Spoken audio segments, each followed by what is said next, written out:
හිරු උදාවෙමින් පවතින අලංකාර ගැමි පරිසරයක්.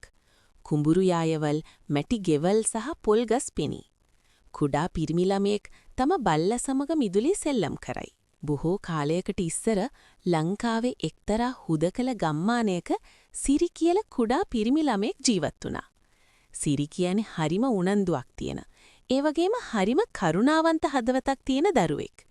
සිරිගේ අම්මට තාත්තටත් ලොකු වෙහෙසක් දරන්න දුනා. සිරි මේ දුක්පත්කම දැකලා නිතරම කල්පනා කළා. අනේ අපිටත් කවදා හරි හොඳ ජීවිතයක් ලැබුණොත් කොච්චර හොඳද? සිරි හවස් යාමේට වැව්බැම් උඩ වාඩි වෙලා හිතුවා. එක දවසක් දරු ටිකක් හොයාගන්න සිරි කැලේ ඇතුළට ගියා. සුදාත් වලිගය වනවින් සිරි පස්සෙන්ම දිව්වා. මේ කැලේ ගොඩක් ගැඹුරුයි. ගමේ අය මේ කැලේ ඇතුළට යන්න බය වුණත් සිරිට තිබුණේ පුදුම නිර්භීතකමක්. සිරි කැලේ ඇතුළට යද්දී වෙනද නොදකපු අමුතුම ආලෝකයක් ගස් අතරින් විහිදෙලව ඔහු දැක්කා. ඒක හරියට අහසේ තියෙන තරුවක් පොළොවට බැහැලා වගේ. සුදාත් අමුතු විදිහට බුරන්න පටන් ගත්තා. සිරි සෙමින්නේ ආලෝකය පස්සේ ගියා. පරණ මූකලානක් මැද තිබෙන විශාල කළුගල් අතරින් නිල් පැහැති ආලෝකයෙන් විහිදෙන කලගෙඩියක්. සිරි ළඟා වුණේ විශාල ගල් දෙකක් මැද තිබුණු කුඩා ගුහාවකට. එහි තිබුණේ ඉතාමත් අලංකාර කැටයම් සහිත මැටි කලගෙඩියක්. ඒක සාමාන්‍ය එකක් නෙවෙයි. ඒකෙන් මුළු කැලේම ආලෝකවත් වෙන තරමට දීප්තියක් විහිදුණා. මේක මොකක්ද? මේ තරම් ලස්සන කලගෙඩියක් මම කවදාවත් දැකලා නැහෙනි. සිරි පුදුමයෙන් පවසා එය ස්පර්ශ කළා. ඒත් එක්කම මුළු පරිසරයම එකපාරටම නිහඬ වුණා. කලගෙඩිය අහසට එසවි. එයින් දුම් රොටුවක් වගේ දෙයක් මතුවී කතා කරයි.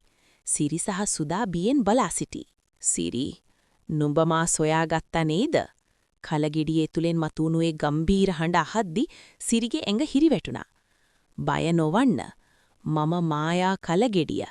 සියවස් ගණනාවකට පුරා මම බලාගෙන හිටියේ නුඹ වගේ පිරිසිදු හදවතක් තියෙන දරුවෙක් කෙනකන්. සිරිට Tamanගේ කන්න අදහගන්න බැරි වුණා. නුඹට අවශ්‍ය ඕනෑම වරයක් ඉල්ලන්න. මම ඒ ඉටු කරනම්. කලගෙඩිය පැවසුවා. සිරිට මතක් වුණේ Tamanගේ පවුලේ දුක්පත්කමයි. සිරි කලගෙඩිය දෙස බලා කතා කරයි. අනේ කලගෙඩිය, අපේ ගෙදරට අද රැට කන්න රස කෑම වෑලක් ඕනේ. සිරි ඉල්ලුවා. ඒක පාරටම කලගෙඩිය රන්වන් පැහැයෙන් දිලිසුණා. මොහොතකින් අකිල්ගේ ඉදිරියේ තිබුණු බිම මත උණු බත්, මාළු පිණි සහ කැවුම් කොක්සිස් පිරිච්ච ලොකු වට්ටි දෙකක් මතු වුණා. සිරි ඊටමත් සතුටින් ඊ කෑමත් මායා කලගෙඩියත් අරගෙන ගෙදර දිව්වා. සිරිගේ අම්මට තාත්තට කෑම දෙස බලා මවිත වෙයි. ඔවුන් සියල්ලෝම සතුටින් ආහාර ගනී. ගෙදර ගිය සිරි මේ රහස අම්මට තාත්තට කිව්වා. ඔවුන්ටත් මේක අදහගන්න බැරි වුණා. පුතේ සිරි, මේක දෙවියන් දුන්න වරමක්. අපි මේකෙන් ප්‍රවේශමින් ප්‍රයෝජන ගන්න ඕනේ. අම්මා කිව්වා. එදා පවුලේ හැමෝම කුස පිරුන්න කෑවා. සුදාටත් එදා රැට හොඳ මස් කටුවක් ලැබුණා. කාලය ගෙවී යයි. සිරි දෙන් හොඳ ඇඳුම් ඇඳ සිටි. ඔවුන්ගේ කුඩා නිවස දෙන් විශාල මන්දිරයක් වී ඇත.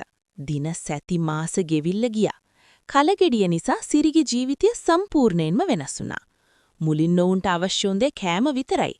පස්සේ සිරි ඉල්ලුවා රන්කාසි. පස්සේ ලොකු ගෙයක්, පස්සේ ලස්සන ඇඳුම්. සිරි දැන් ඉස්සර වගේ සුදා එක්ක සෙල්ලම් කරන්නේ නැහැ. එයා හැම වෙලාවම කලගෙඩිය ළඟට වෙලා තවත් දේවල් ඉල්ලනවා. සිරිගේ හිතට ලෝභකම කියන නරක ගතිය ටික ටික ඇතුළ වෙන්න පටන් ගත්තා. සිරි දැන් ආඩම්බරකාර පෙනුමකින් පසු වෙයි. ඔහු තම පරණ මිත්‍රන් ගණන් ගන්නේ නැහැ. කලගෙඩිය අඳුරු වී ඇත. සිරි දැන් ගමේ අනිත් ළමයින් එක්ක කතා කරන්නේ නැහැ. මට දැන් ඕනෑම දෙයක් ලබා ගන්න පුළුවන්. මම තමයි ගමේ පොහසත්ම ළමයා කියලා සිරි ආඩම්බර වුණා. කලගෙඩියේ තිබුණු ඒ නිල් පැහැති අලංකාර දීප්තිය දැන් ටික ටික මැකී යන්න පටන් ගත්තා. ඇත්ත සිරිට එක පෙනුන්නේ නැහැ. ඔහුට පෙනුනේ Taman ලබන වස්තුව විතරයි. කලගෙඩිය 아무තු විදිහට ගැහැවි. එයින් ගැඹුරු හඬක් පිටවි. එදා රාත්‍රියේ සිරි තවත් රන්මාලක් ඉල්ලන්න කලගෙඩිය ළඟට ගියා. ඇත්ත කලගෙඩියේ නාවේ හරිම දරුණු හඬක්. සිරි, නුඹේ හදවත දැන් කිලිටි වෙලා. නුඹට තිබුණු ඒ නිහමාතී ගතිය නැති වෙලා. ලෝභකම පිරුණු තැනක මට ඉන්න බෑ. සිරි බය වුණේ නැහැ. එයා කලගෙඩියට කෑරැහුවා. නුඹ මට ඕන දේ දිය යුතුයි. මමයි නුඹේ අයිතිකාරයා. කලගෙඩිය මහා හඬකින් පුපුරයයි. එය සාමාන්‍ය මැටි කැබලි බවට පත්වෙයි. සිරිගේ මාලිගාව අතුරුදහන් වෙයි. එකපාරටම කලගෙඩිය ආලෝකය නිවී ගියා. මහා ශබ්දයක් එක්ක කලගෙඩිය කැබලි දහසකට කෙඩිලා ගියා. එත් එක්කම සිරිට ලැබුණු හැමදේම මාලිගාව, සල්ලි, ලස්සන ඇඳුම් ඔක්කොම දුමරාවක් වගේ අතුරුදහන් වී ගියා. සිරි ආයත්ම Tamanගේ පරණ මැටි ගෙදර පරණ ඉරුණු ඇඳුම් ඇඳගෙන තනි වුණා. සුදා සිරිගේ ළඟට ඇවිල්ලා සිරිගේ අත ලෙවකාවා. සිරිට දෙන් ඉතිරි වුණේ Tamanගේ වරද්ද ගැන තියෙන පස්තැවීම විතරයි. සිරි බිම වාඩි වෙලා අඬයි. සුදා ඔහුගේ හිස තබයි. අනේ මම මොනතරම් මෝඩයෙක්ද. මම ලෝභ වෙලා මට ලැබුණු හැමදේම නැති කරගත්තා. සිරි පස්තැවිමින් අඬුවා. ඔහුට දැන් තේරෙනවා සැබෑ සතුට තියෙන්නේ වස්තුවල නෙවෙයි, Taman ළඟ තියෙන පුංචි දෙයින් පවා සතුටු වීම තුල බව. සිරි සිනා වෙමින් අම්මට උදව් කරයි. ඔහු සුදා සමග නැවතත් සතුටින් සෙල්ලම් කරයි. ඒ දවසෙන් පස්සේ සිරි කවදාවත් මායාදේවල් පස්සේ ගියේ නැහැ. ඔහු මහන්සි වෙලා වැඩ කරලා අම්මට තාත්තට උදව් කළා. ඔහු නැවතත් පරණ කරුණාවන්ත සිරි බවට පත් වුණා. ඉතින් යාළුවනේ, මේ කතාවෙන් ඔයාලට ලැබෙන පාඩම තමයි අපිට තියෙන දේ ගැන අපි සතුටු වෙන්න ඕනේ. ලෝභකම කියන්නේ හැමදේම විනාශ කරන දරුණු දෙයක්. ඒ නිසා සිරි වගේ වෙන්න එපා. ලැබෙන වාසනාව නිහමාතීව භුක්ති විඳ පුරුදු වෙන්න.